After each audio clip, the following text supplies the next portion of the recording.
കുട്ടികളെ നിങ്ങൾ രണ്ടുപേരും നടി കൂടി കാണിച്ചു തരുമോ ചേട്ടൻ?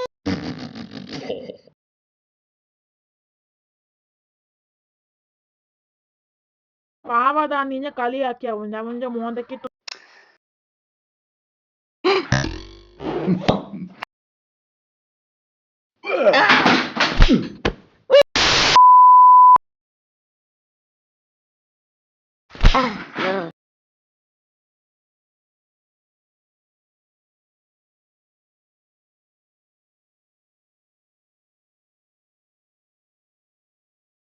രണ്ടുപേരും പൊത്തനാണ്, പഠിക്കൂല പൊത്തന.